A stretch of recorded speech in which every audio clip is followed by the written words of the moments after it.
When elders say that the moment you see the mother hen spread her feathers wide, danger is already circling above, they are not joking. Because today, Nigerians did not just see the feathers ruffle. The hawk did not just circle. The hawk landed. Loud. Heavy. And right inside our own backyard.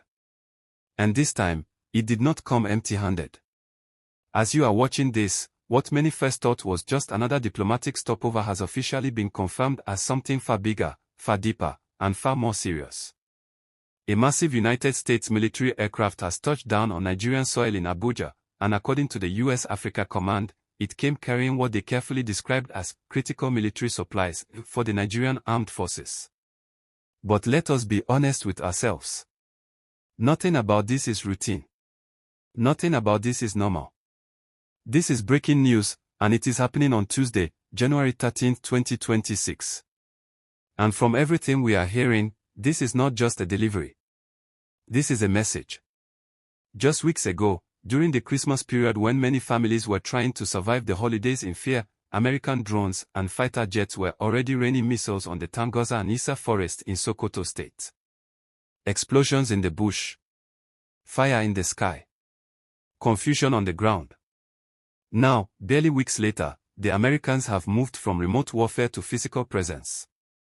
From missiles in the air to boots, boxes, and cargo on Nigerian soil. And not just anywhere. Abuja. The heart of the country. The Federal Capital Territory. We are taking you straight into the middle of this unfolding drama because what is inside those crates being offloaded at the Nnamdi Azikiwe International Airport could change the direction of Nigeria's security situation forever. We are hearing that this shipment includes advanced night vision systems, battlefield communication equipment, surveillance drones, laser target designators, and precision-guided munitions specifically meant to work with the AH-1Z Viper attack helicopters that are now being rushed into Nigeria's arsenal. Yes, those helicopters are being fast-tracked. And the Americans are not even waiting for them to land before sending the tools that will make them deadly. Now let us connect the dots, because this story did not start today. In late 2025, the United States labeled Nigeria country of particular concern. That designation alone sent shockwaves through diplomatic circles. It was not just about religion or human rights.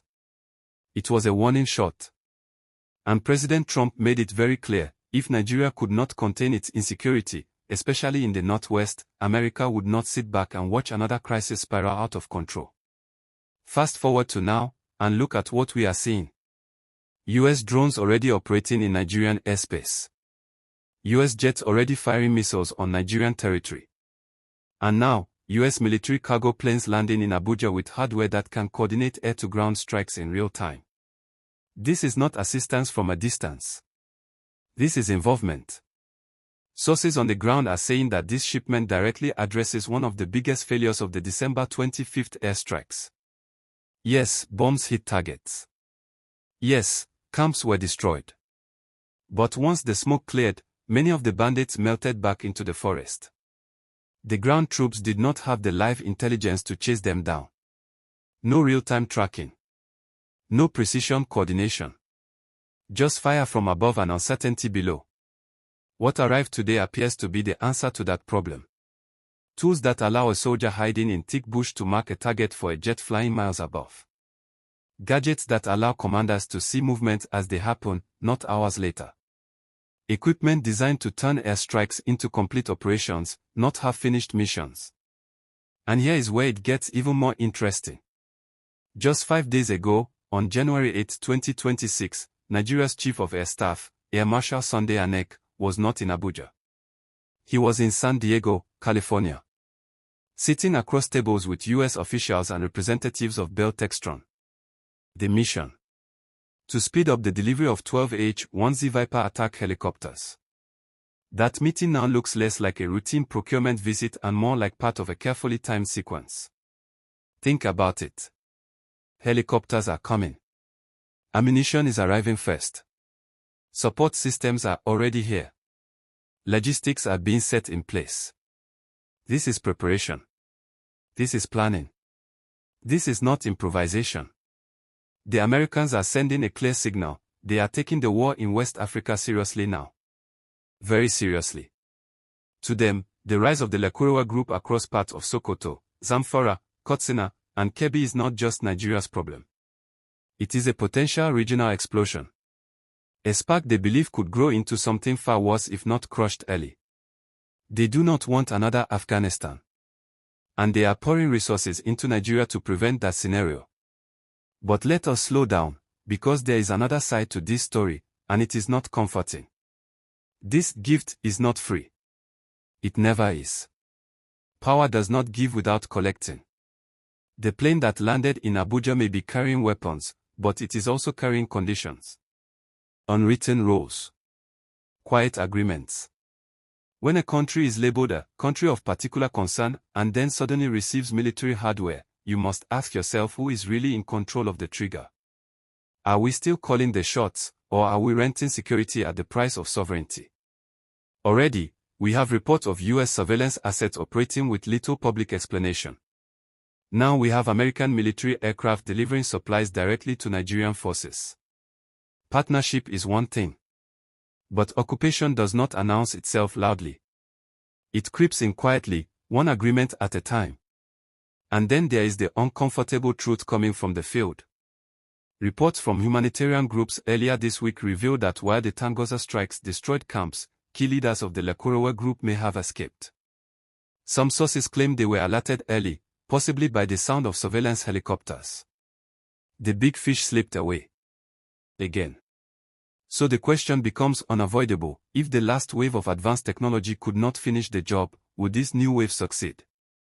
Or are we simply upgrading the hardware while repeating the same mistakes? The timing could not be worse for civilians. Just yesterday, we reported that Belotogi fighters were chasing villagers out of parts of Isa LGA in retaliation for the airstrikes. The bandits are angry, desperate. And when armed groups feel cornered, they do not fight fair. They attack soft targets. They blend into communities. They use women and children as shields. So as Nigeria reloads, villagers are caught in the middle. Yes, there are whispers that this shipment includes advanced IED detection equipment. If true, that could save lives on the deadly roads of Borno and Zamfara where landmines have killed countless soldiers. That alone would be a major breakthrough. But technology does not think. People do.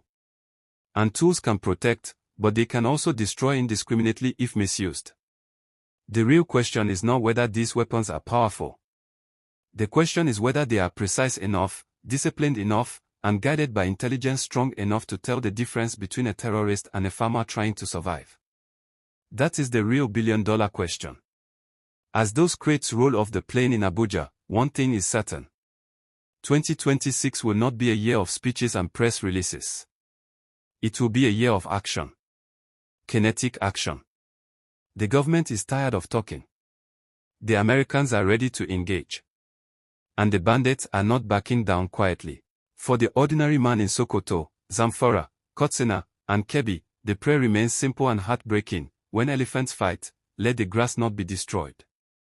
This story is still unfolding. And we will be here, tracking every movement, every deployment, and every consequence. Because a weapon is just a tool. History has taught us that it is the hand holding it, and the intention behind it, that decides the future.